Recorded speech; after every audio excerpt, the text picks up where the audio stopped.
we've always had a passion for orphan ministry and wanted to get involved with something, and had heard about Juna Amagara, which is the mission over in Uganda, where they have a children's home for AIDS, HIV orphans, and was really interested, to look into maybe getting involved with that ministry.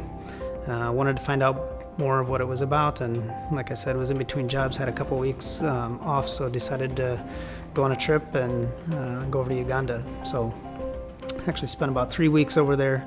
It was an amazing trip. Got to help build a children's home. And you think about construction in the United States, it's a lot different over there, manually carrying around bricks and mixing concrete and mortar with a shovel.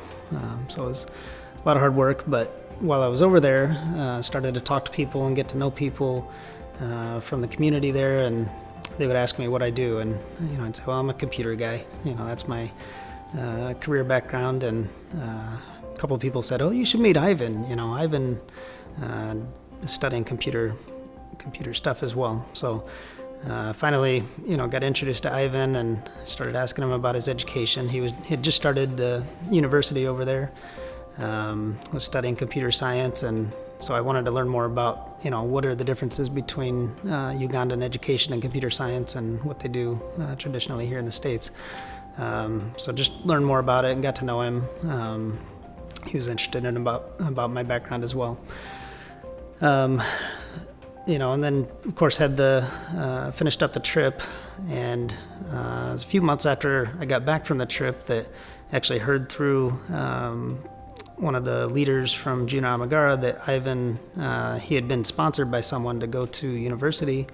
Unfortunately, that sponsorship had fallen through, so he wasn't going to be able to attend the second semester of his education. So just really felt like God had placed it on my heart. This is a kindred spirit in terms of interest in technology, and talked to my wife about it. She agreed, this is something we should do. And we really felt like this is an opportunity for us to invest in somebody who could then give back later on. And so we contacted the Juna Amagara ministry and asked them, was there a way we could pick up sponsorship for his university fees?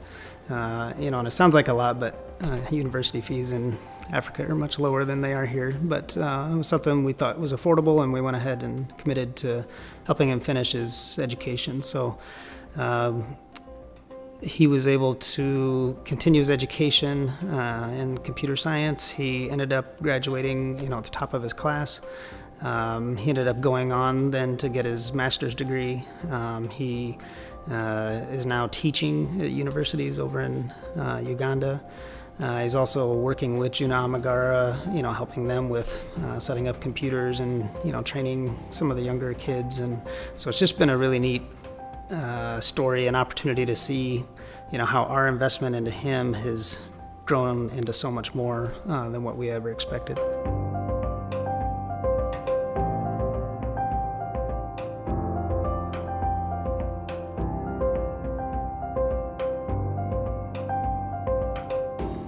It was kind of neat just to get that relationship with him started, and then because we're both in technology, he found through Facebook, he was able to contact me, and so we've kept in touch through Facebook and other means over the years. Usually once a month or so we'll chat with each other and keep up with each other.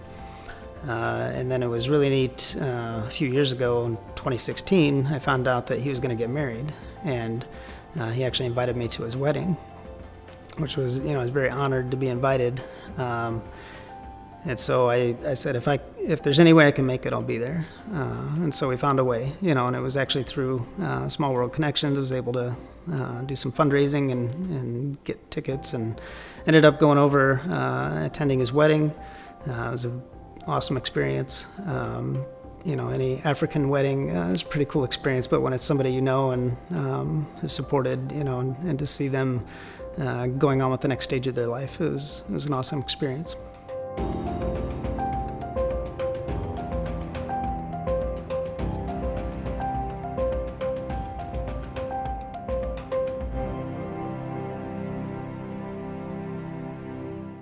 For me, going to Uganda, that was actually the first mission trip I ever went on.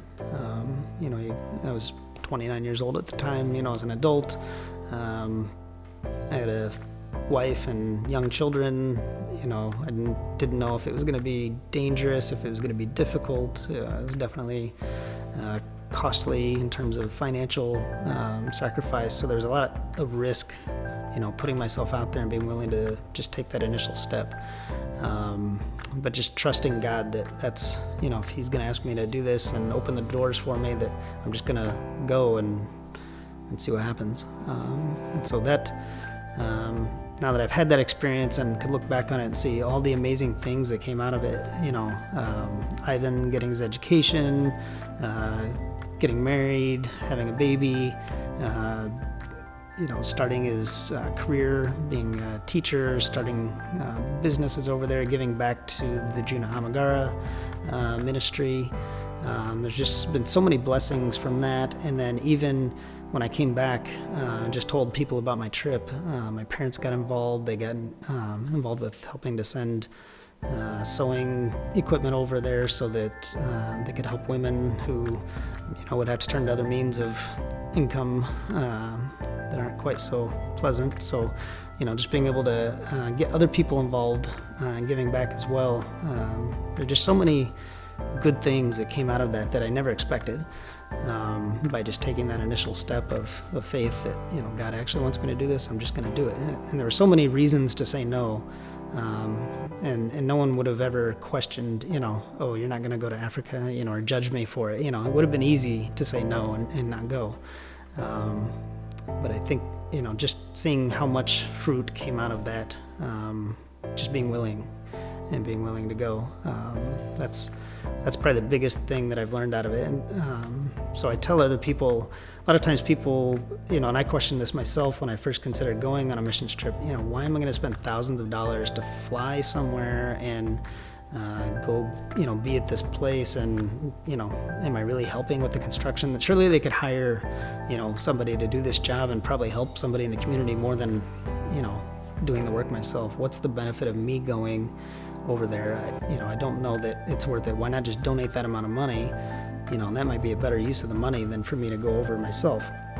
But I realized when I got back, it's because you've now got that personal connection with someone, with a group of people, and you want to keep it going. You want to, continue giving. You want to tell everybody about it, and then you bring other people go over and have the same experience, and then it's a multiplication effect at that point. So, just seeing how being willing to say yes and then going can multiply into so much more when God's behind it. That's been the biggest thing for me.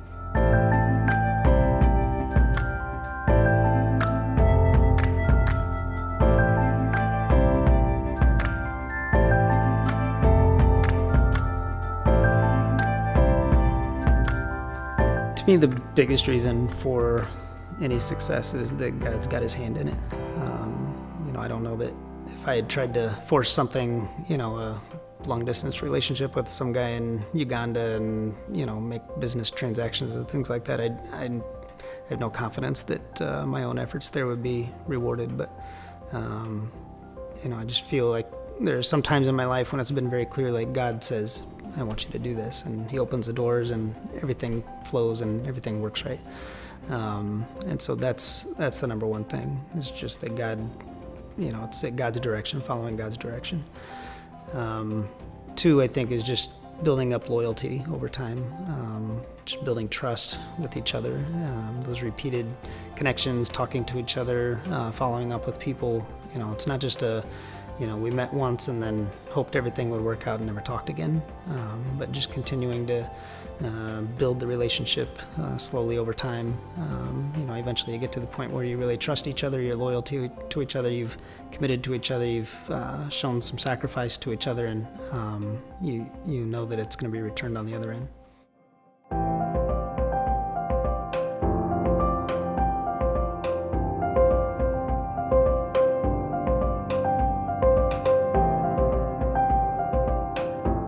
Probably the biggest, most obvious sacrifice was just the financial sacrifice.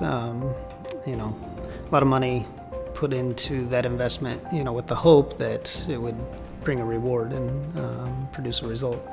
And it has. I think trusting God that He's going to fulfill that promise, and take that investment and grow it into what He intends it to be. That's always a lot easier to make an investment when you feel God behind it.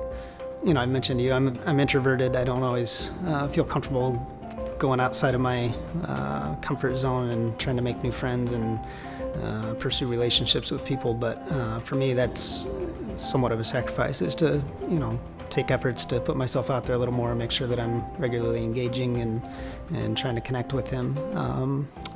And then, with the most recent thing, starting a business with somebody, that's something I don't take lightly. It's a commitment that I've made, and that I want to respect that, as well as there's some risk, financial risk, as well as personal risk associated with starting a business with someone. We actually just signed papers about a month ago to start our own travel tourism business to send people over on safaris and cultural tours in Africa.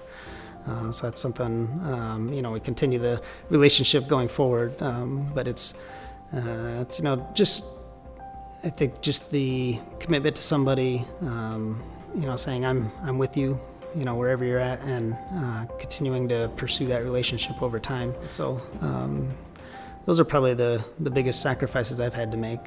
Certainly nothing that's earth-shattering or going to cause me any major issues, but it's definitely, it's not insignificant either.